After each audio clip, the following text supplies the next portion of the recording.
Good morning. I see John Simpson, very good BBC journalist. I think he's been with the BBC virtually his whole career and he's getting on now. But yeah, I've seen him in war zones in Palestine and all over. He's doing a programme called Unspun World or something. Absolutely no spin. And with the resources of the BBC, as he points out, worldwide, he can tap into that and interview all the right people and so on. So he's probably being quite accurate, really. So we do need good journalists, is partly the point of that. Boy, oh boy, I am a Christian. I am a man of 65 years old. I am British, according to my passport. I laugh because it's better than crime, really. I'm not proud to be British, quite frankly. And at the moment, it's just shameful. One has to refer to the total, utter shenanigans going on behind, in the government of Britain.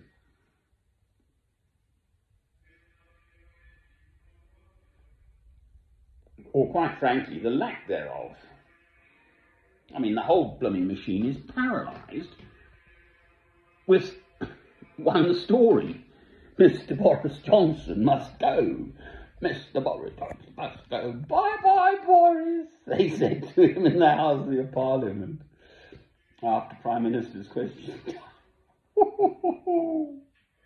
44 is now the number of ministers resigned. It's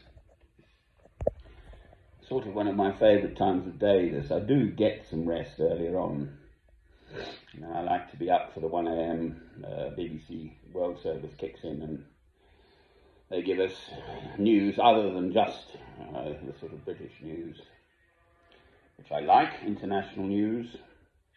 Argentina's in trouble, apparently.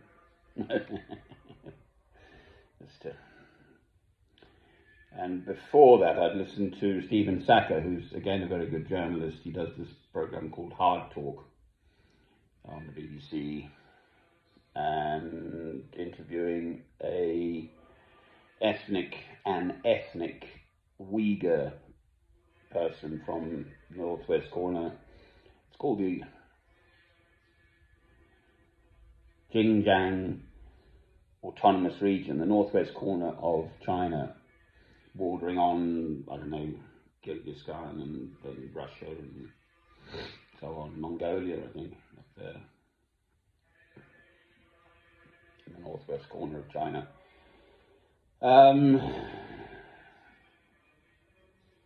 Who left his homeland to study law, I think, in America, and if I get it right, just the back end of last millennium, and then he lives there now, and he's in American government somehow, and whatever. But his family were Uyghur people. His father died, his mother's still there. He hasn't seen his mother since 2004, but he is in touch because he's probably got connections, whereas apparently, and he kept saying this, he's written this book describing what's going on as genocide and referring to the Holocaust. And Stephen Sackur then quizzed him a bit around this. Is it appropriate to use that word of what's going on? And he then explained why he thought it was. What can it be like to be forcefully re-educated?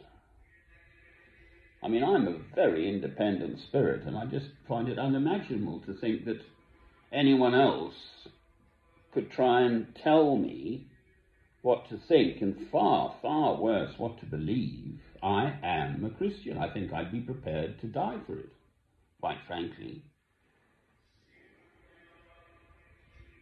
I've just looked him up, Polycarp, which means in Greek much fruit or something like that, but it's thought he would have known John of the Gospels, Matthew, Mark, Luke and John, St. John. So if he lived in the second half of the 1st century AD, and they tried to burn him at the stake and God blew the fire out, or there was a wind. But anyway, so they stabbed him to death, just to make sure. But he was asked at the end, or suggested, or it was put to him, apparently, that renounce your faith and, we won't martyr you. And his response was, I'm paraphrasing, but this is my understanding,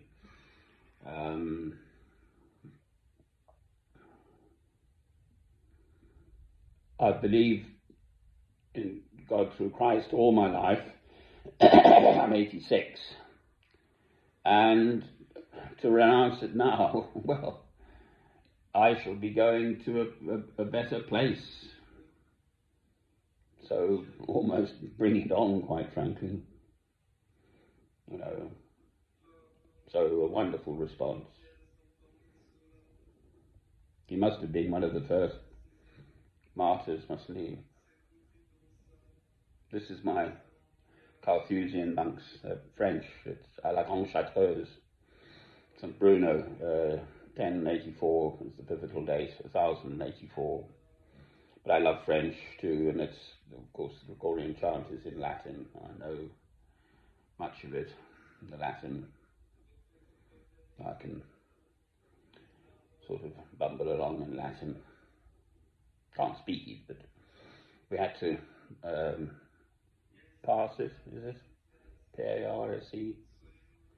Translate, from Ovid and Virgil and all that stuff at school. They wanted me to be a Latin scholar, actually. A chap called Hartley Hurd. He was a very good cricketer. He was the Latin, used to teach me Latin and Greek, actually.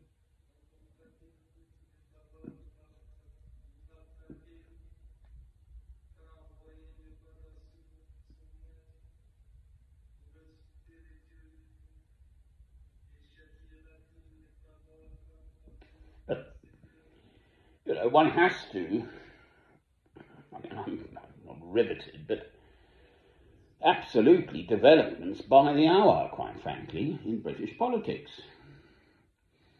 He must have a skin like it's insulting to a rhinoceros, quite frankly. How can he possibly think? The whole of government is paralysed by him.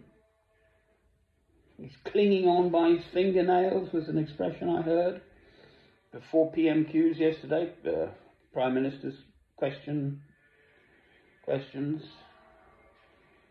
I think one of his own MPs, backbencher, said, under what circumstances would you resign, Mr. Johnson? Or something.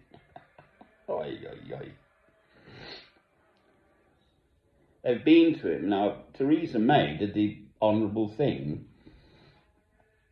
and resigned, recognising I always rather liked her, actually, as Home Secretary. Sort of a tough cookie, very professional, and sort of a little bit in the background kind of feeling about her, not so thrusting of herself.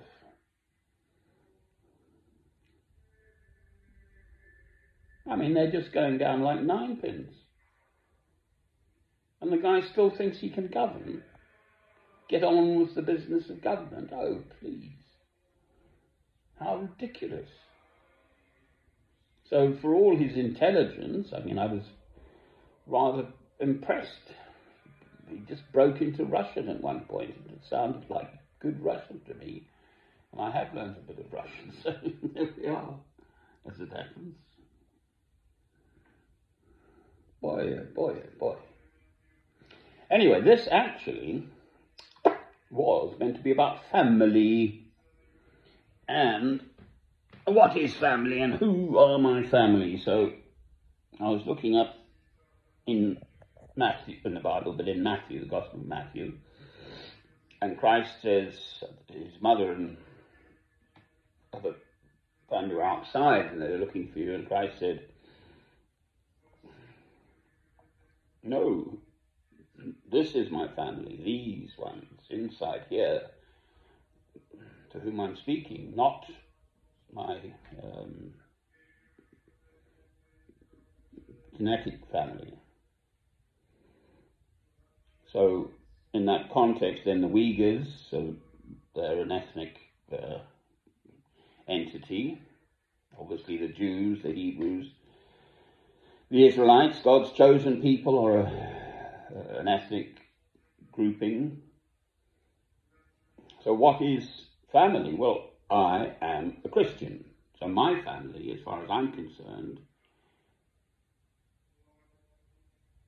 is every single Christian in the whole world, both those who have been and those who are now, and for that matter, I suppose, those who will be.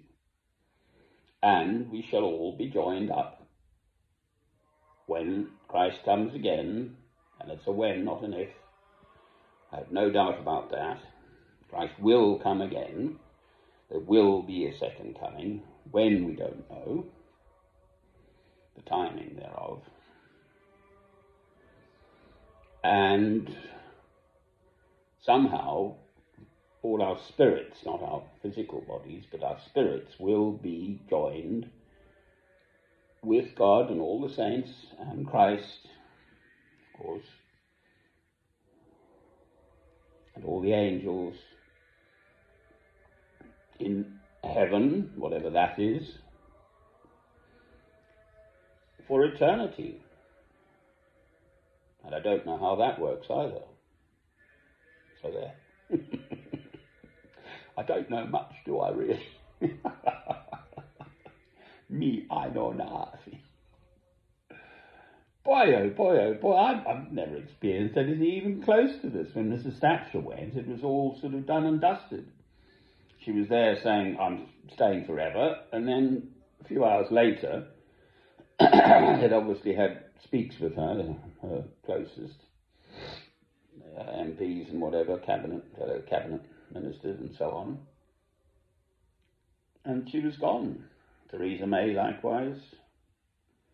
Others, I don't know, come and gone. They called him Teflon Tony when he had at least Mr. Tony Blair, 2 terms, and he's much, much worse. As far as I'm concerned, Mr. Tony Blair with Mr. George W. Bush ought to be arrested, tried, convicted, and sent to jail for the rest of their lives for crimes against humanity, for genocide. So this fellow, Mr. Boris Johnson, hasn't been around for long enough to do anything like that. All he's done is lie and try and get your vote through his lies. He's a con man. He's like a snake oil salesman or something. They call him the greased piglet. That is what he is known as in Westminster. Oh, please. What a legacy. He's only been in for a couple of years, Prime Minister. What an absolutely sort of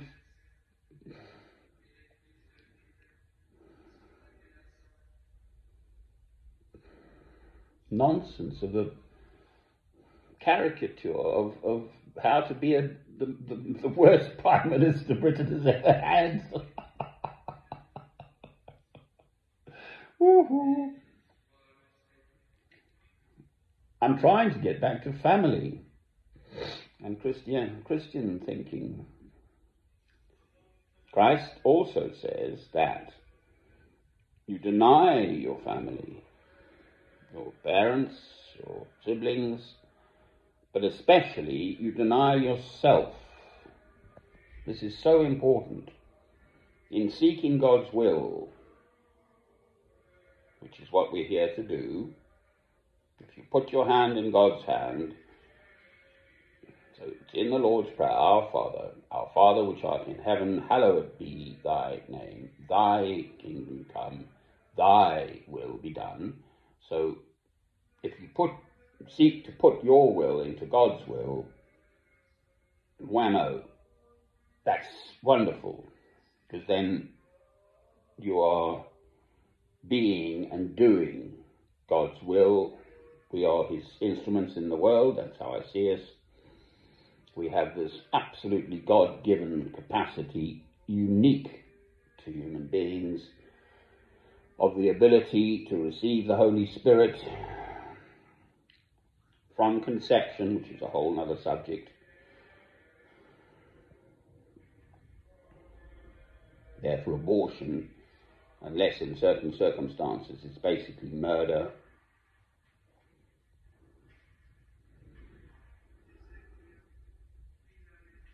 I just love French. It just sounds so pleasing to the ear, unlike German.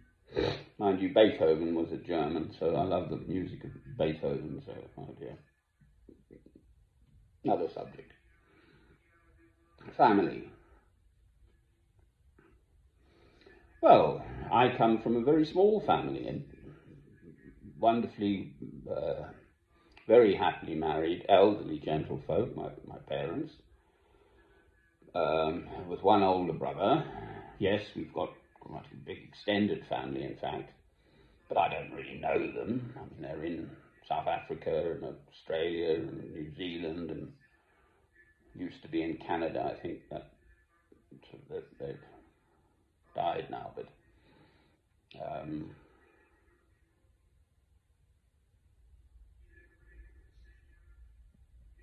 I didn't really know or don't. I mean, I've got cousins my age, so on, younger ones, especially in New Zealand and South Africa. We've still got these big farms, actually. My own cousins have these big farms in the Eastern Cape. But yes, I've been there, I've visited, I've stayed there, but I don't really know them. So they're my family. Genetic isn't the right word. My genetic family. I can't think of the right word at the moment. But the beauty of being a Christian is you enter this family of Christ. Amen. There we are. I got there in the end.